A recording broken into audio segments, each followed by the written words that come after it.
Good afternoon, everybody. Welcome to another episode of Keys Boxing Gym Talk. I am your host, K-Rob216. Thank you guys for tuning in today, man. Good afternoon, y'all, man. You know, quick little, just want to spill a little something that's been going on. Usyk, he had his announcement this week that he wants to be fighting a kickboxer. And, it's a mixed reaction into the boxing world. So I'm going to give my opinion on it. So before we get into that, though, I want you guys to like and subscribe. Again, like and subscribe. Yeah, Usyk mentioned that his next opponent is going to be Rico Hove. I wrote it down. Rico Verhoeven. I don't know his name, but he's a kickboxer. He did have one professional fight in boxing a long time ago. People got a mixed reaction to it. I'm going to say it's well-deserved. Ever since he got into the heavyweight divisions, he's had 8 fights at the heavyweight division. 7 of those were tough opponents. I think he needs to give his body a break. He's 39. He's accomplished a lot. He's an all-time great. He moved up and he fought Chaz Witherspoon his first fight. I think his next fight he fought Daniel Dubois. A lot of people after that fight didn't think that he was going to make it in the heavyweight division. He was the mandatory for the WBO championship belt that Anthony Joshua had at the time. I thought he was going to lose that fight. He won convincingly. The rematch, he won convincingly. I think who did he fight after that? I think he fought Daniel Dubois after that or something like that. Then after that, the 2 fights with Tyson Fury, and he fought tooth and nail in those fights, man. He had to dig deep and get those victories. Then after that, he fought Dubois again for the rematch. That made him technically a 2-time undisputed heavyweight champion, man.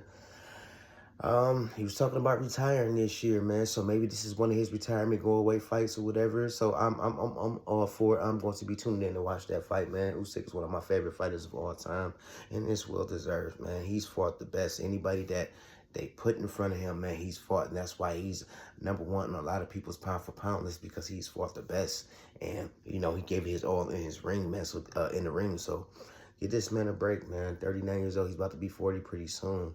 Hopefully he retires this year after his fight with Rico Verhoeven or whatever the man's name is.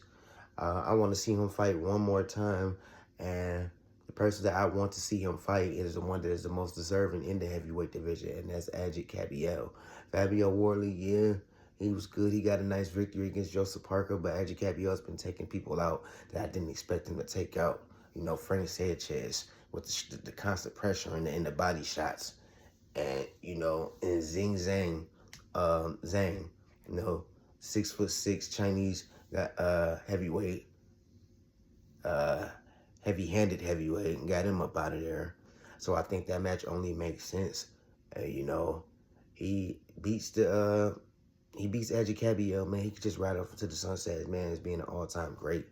Whether you guys want to put him in the all-time great debate list or not, man, he's did what the Evander Holyfields, he done what the Michael Moores did. He's done what the Michael Spinks have done in the history of the heavyweight division, in the cruiserweight, like heavyweight, and then moving up to heavyweight and stuff like that. And he's did it with flying colors. Not saying that, none of the tasks that he did at heavyweight was easy, but it's just the way that he adjusted in the ring and the ways that he dug deep into those fights, man, and got the jobs done. To me, he's an all-time great, because for the longest, I thought it was unfair that these big 6'6", 6'7", 6'8", 6'9" heavyweights were running the heavyweight division. I thought that they needed a super heavyweight division, because I thought it was just unfair with the Vladimir Klitschko's, the Vitaly Klitschko's, the Lennox Lewis, the Deontay Wilders. All these guys are 6'6" and up. Arm length at 80 and plus or whatever, making it hard for the average heavyweight to get to. But he proved me otherwise, though. And so that's why I figured that he's an all-time great. You ride off to the sunset. You fight this kickboxer. You fight Kabiel. If you win this fight, man, you're all-time great, in my opinion, man. So I'm looking forward to this.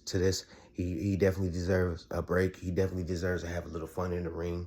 And so that's why I will be tuning in to see this fight, man. And so that'll be all that I'm talking about today. I might drop a video later on today, maybe sometime this week or whatever. But I definitely want to get my take on the great Usyk and why he deserves to have this little off night with this fight that he's coming up against this kickboxer. And that's all the time I have. Don't you guys forget to like and subscribe, and I'll see you guys soon.